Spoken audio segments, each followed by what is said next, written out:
السلام عليكم ورحمة الله وبركاته. الحمد لله رب العالمين والعاقبة للمتقين، والصلاة والسلام على أشرف الأنبياء والمرسلين نبينا محمد وعلى آله وصحبه أجمعين ومن تبعهم بإحسان إلى يوم الدين، أما بعد. فعن أبي هريرة رضي الله تعالى عنه أن النبي صلى الله عليه وسلم قال: التثاؤب من الشيطان، فإذا تثاءب أحدكم فليقضم ما استطاع. رواہ مسلم والترمذی وزاد فی الصلاة. بلوغ المرام من ادلۃ الاحکام کی حدیث نمبر 194 ابھی آپ کے سامنے پڑھی گئی ہے، اور یہ باب کی سب سے آخری حدیث ہے، یعنی یہاں سے باب مکمل ہو رہا ہے، اور آنے والے دنوں میں انشاءاللہ ہم نئے باب کی شروعات کریں گے، جو چھٹا باب ہوگا باب المساجد۔ ابھی جو ہم لوگ پڑھ رہے تھے وہ کتاب الصلاح کا 5واں باب تھا، باب الحث علی الخشوع فی الصلاح، نماز میں خشوع و خضوع کی ترغیب کا بیان، ابھارنے کا بیان۔ یعنی اس باب میں ایسی حدیثیں بیان کی جا رہی تھیں جو خشوع و خضوع پر دلالت کرتی ہوں، کہ نماز کتنے سکون سے پڑھنا چاہیے، خشوع و خضوع سے پڑھنا چاہیے۔ تو اس باب میں ایسی روایتیں بیان کی گئی، اور یہ باب کی سب سے آخری روایت آج ہم لوگ پڑھ رہے ہیں۔ التثاؤب من الشیطان، تثاؤب یہی باب کی آخری حدیث ہے۔ التثاؤب من الشیطان، یہ باب کی آخری حدیث ہے۔ تثاؤب کہتے ہیں جمائی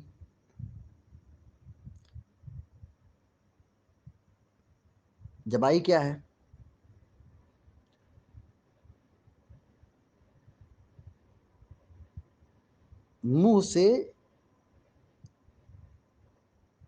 منہ کے راستے سے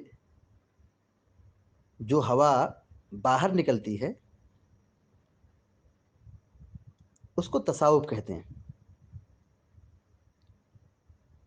پیٹ کی جو گیس ہے، دل کی نالیوں کا جو بخار اور گیس ہے، منہ کے راستے سے نکلتا ہے، اور یہ سستی اور کاہلی کے وقت ہوتا ہے، اسی کو تثاؤب کہتے ہیں۔ اردو میں اس کو جمائی لینا کہتے ہیں، یعنی آدمی منہ کھولتا ہے۔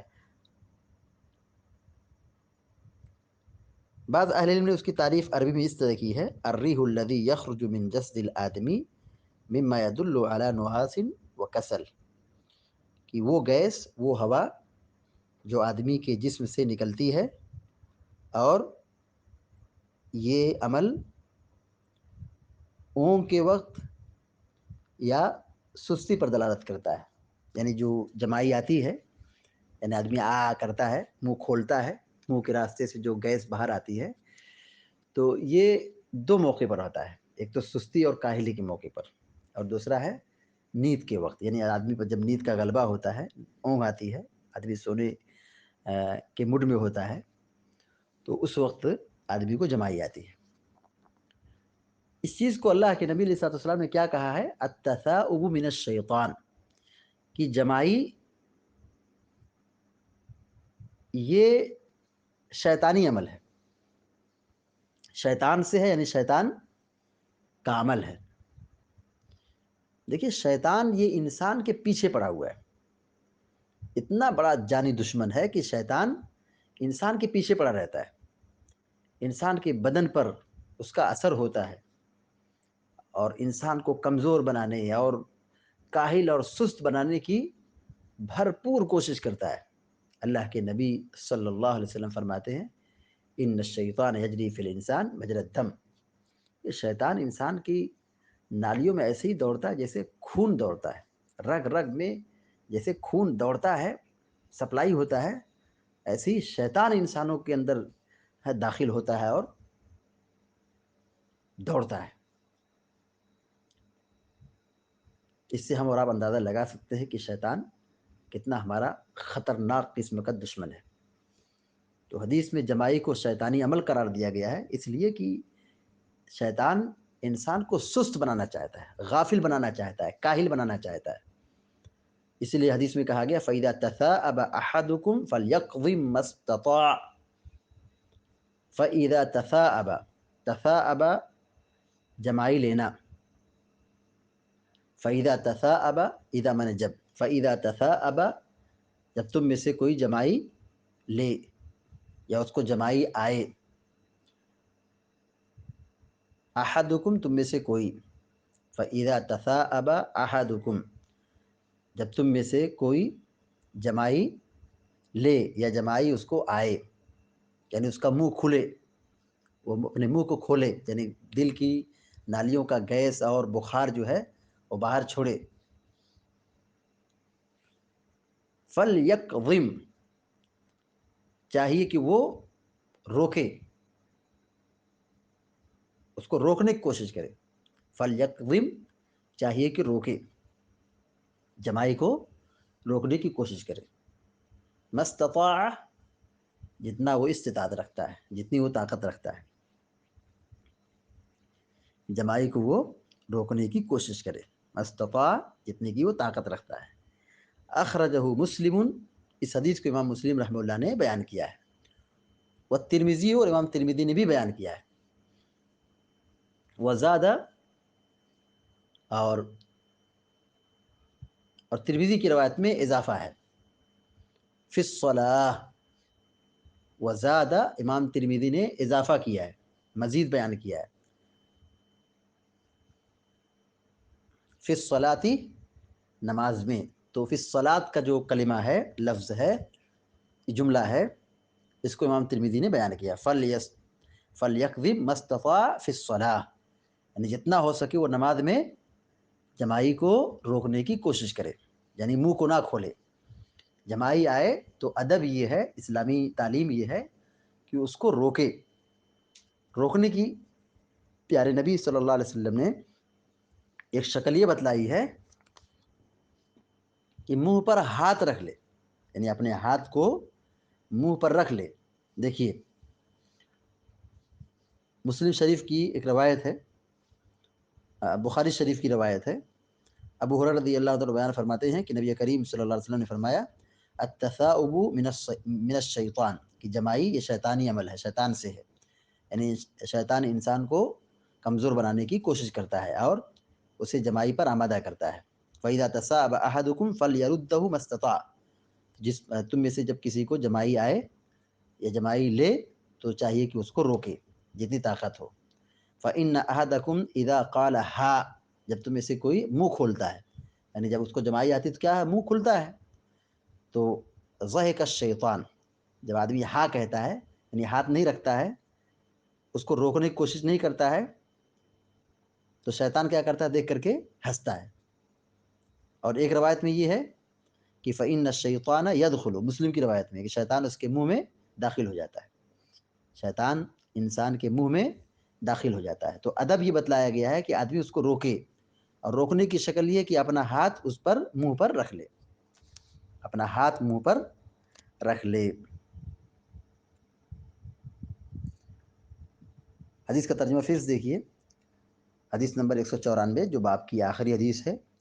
حضرت ابو ہریرہ رضی اللہ تعالیٰ عنہ بیان فرماتے ہیں کہ نبی کریم صلی اللہ علیہ وسلم نے فرمایا التثاؤب من الشیطان، کہ جمائی یہ شیطان سے ہے، یعنی شیطانی عمل ہے، شیطان کا کام ہے۔ فَإِذَا تَثَاءَبَ أَحَدُكُمْ فَلْيَقْضِمْ، جب تم میں سے کسی کو جمائی آئے، فَلْيَقْضِمْ مَا اسْتَطَاعَ جتنا ہو سکے اس کو روکے، ہاتھ رکھ لے، روکے۔ رواہ الترمذی، رواہ مسلم، اس حدیث کو امام مسلم رحمہ اللہ نے بیان کیا ہے، والترمذی اور امام ترمذی نے بھی بیان کیا ہے، وزاد اور امام ترمذی نے اضافہ کیا ہے، فی الصلاۃ نماز میں، یعنی نماز میں جو کلمہ ہے اس کا امام ترمذی رحمہ اللہ نے اضافہ کیا ہے، یعنی حدیث کا یہ بھی جملہ ہے، فی الصلاۃ نماز میں۔ یہاں پر یہ باب مکمل ہو رہا ہے، 5واں باب جس میں یہ بات بیان کی جا رہی تھی کہ نماز میں خشوع خضوع کی ترغیب کا بیان، خشوع خضوع پر ابھارنے کا بیان۔ تو اس حدیث سے جو باتیں معلوم ہوئی، یعنی ابھی جو حدیث پڑھی گئی ہے اس سے جو باتیں معلوم ہوئی، نمبر 1، نماز پڑھنا چاہیے، اور نماز میں جماعی آئے تو روکنا چاہیے۔ نماز میں جماعی آئے تو کیا کرنا چاہیے؟ روکنا چاہیے۔ ایسا نہیں کہ نماز کے باہر روک سکتے ہیں، نماز کے باہر نہیں روک سکتے ہیں، نماز کے اندر بھی ہاتھ رکھ سکتے ہیں، اس کو روک سکتے ہیں۔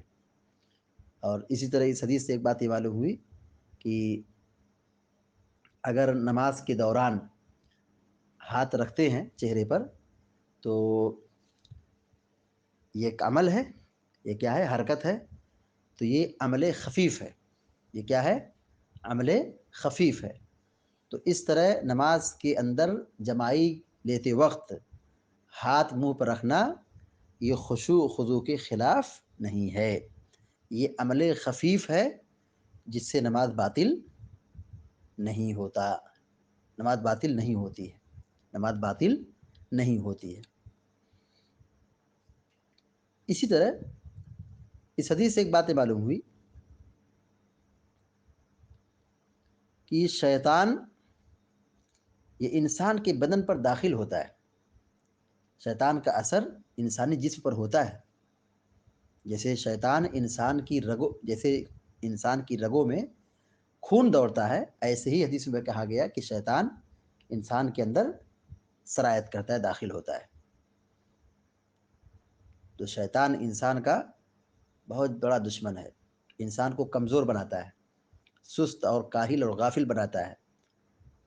وہ چاہتا ہے کہ انسان کاہل اور غافل بن جائے اور نیک کام سے محروم ہو جائے، کیونکہ نیکیاں جو یا اعمال ہیں، عبادات ہیں، ان کے کرنے کے لیے طاقت و قوت کی ضرورت پڑتی ہے، طاقت و قوت کی ضرورت پڑتی ہے۔ جیسے آدمی کھڑا ہو کے نماز پڑھے، زکوٰۃ کے لیے مال کمائے گا تبھی زکوٰۃ دے گا، روزہ رکھنے کے لیے صحت کی ضرورت ہے، حج کے لیے سفر میں جسمانی قوت کی ضرورت ہے، مال کے ساتھ ساتھ جسمانی صحت کی بھی ضرورت ہے۔ تو شیطان یہ چاہتا ہے کہ انسان کو کاہل اور سست بنایا جائے۔ اللہ کے نبی صلی اللہ علیہ وسلم اس لیے دعا کرتے تھے، اللہم انی اعوذ بک من الکسل، اے اللہ میں تجھ سے سستی اور کاہلی سے پناہ طلب کرتا ہوں، پناہ چاہتا ہوں۔ اسی طرح اس حدیث سے ایک بات یہ معلوم ہوئی کہ شیطان کا وجود برحق ہے، شیطان ہے، شیطان ہے، شیطان کا وجود برحق ہے۔ یہ حدیث فَلْيَكْظِمْ مَا اسْتَطَاعَ فَإِذَا تَثَاءَبَ أَحَدُكُمْ فَلْيَكْظِمْ مَا اسْتَطَاعَ، جہاں تک ہو سکے جماعی کو روکے، جتنی طاقت ہو سکے اس کو کیا کرنا ہے؟ روکنا ہے۔ شیخ محمد بن صالح العثیمین رحمہ اللہ اس حدیث کی تشریح میں لکھتے ہیں کہ یہ حدیث جبریہ پر رد ہے، یہ حدیث جبریہ پر رد ہے۔ جبریہ ایک گمراہ فرقہ ہے جس کا نظریہ یہ تھا کہ انسان کو اختیار نہیں ہے، انسان مجبور محض ہے، یعنی اللہ نے جو مقدر میں لکھ دیا ہے اور انسان وہی کر رہا ہے، تو انسان کیا ہو گیا؟ مجبور ہو گیا۔ ایسا معاملہ نہیں ہے، اللہ نے تقدیر بنائی ہے لیکن انسان کو عمل کے انجام دینے میں اختیار دیا ہے، اور اللہ تعالیٰ کو معلوم ہے کہ بندہ کون سا عمل اختیار کرے گا۔ یہاں حدیث میں کہا گیا جتنا ہو سکے روکے، جتنی استطاعت اور قوت ہو وہ روکے۔ یہ اختیار ہے تبھی تو روکے گا، نہیں روکے گا؟ یہ اختیار دیا گیا ہے تبھی تو آدمی روکے گا یا تو نہیں روکے گا۔ جتنی طاقت ہو وہ روکے۔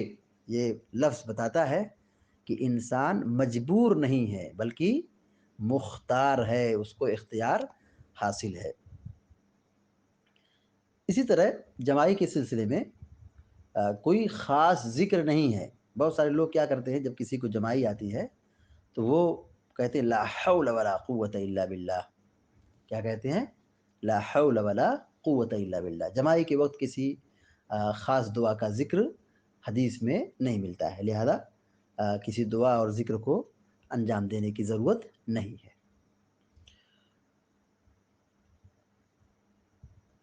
خشوع اور خضوع کے متعلق یہاں کچھ روایات پڑھائی گئی ہیں.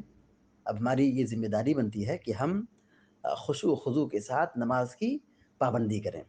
آئیے مختصر طور پر یہ جان لیتے ہیں کہ نماز میں خشوع کے اسباب کیا ہیں. یعنی ہم کیا اختیار کریں، کون سا کام کریں جس کی وجہ سے ہم نماز میں انتہائی خشوع خضوع کے ساتھ ادا کر سکیں. خشوع خضوع کے اسباب کیا ہیں؟ نمبر 1، علم حاصل کرنا. علم حاصل کرنا. علم ہوگا تو آدمی اچھا کام کرے گا، اور جو خشوع کے اسباب ہیں اس کو ملحوظ رکھے گا، اور جس سے خشوع غارت ہوتا ہے، خراب ہوتا ہے، تو کیا کرے گا؟ اس سے بچے گا. کیونکہ خشوع کا معاملہ بڑا اہم ہے، کہ وہ نماز جس میں خشوع خضوع نہ ہو بے اثر ہو جاتی ہے. وہ نماز کیا ہوتی ہے؟ بے اثر ہو جاتی ہے. بسا اوقات آدمی لاپرواہی کے ساتھ نماز پڑھتا ہے، غفلت کے ساتھ پڑھتا ہے، وہ نماز اس کے لیے وبال جان بن جاتی ہے، عذاب کا ذریعہ بن جاتی ہے. تو علم حاصل کرنا. دوسرا سبب ہے قرآن میں غور و فکر کرنا.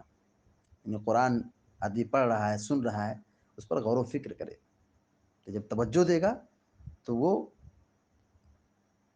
غفلت اور لاپرواہی سے بچے گا اور خشوع خضوع کے ساتھ نماز پڑھے گا. تیسری چیز ہے آدمی لغویات سے دور رہے، لغو کاموں سے بچے. لغو کاموں سے بچے، کیونکہ آدمی جو کرتا ہے اس کا اثر اس کی زندگی پر ہوتا ہے. اگر آدمی دن بھر جھوٹ بولے، دھوکہ دے، حرام کھائے، تو نماز میں جائے گا تو کیسے نماز پڑھے گا؟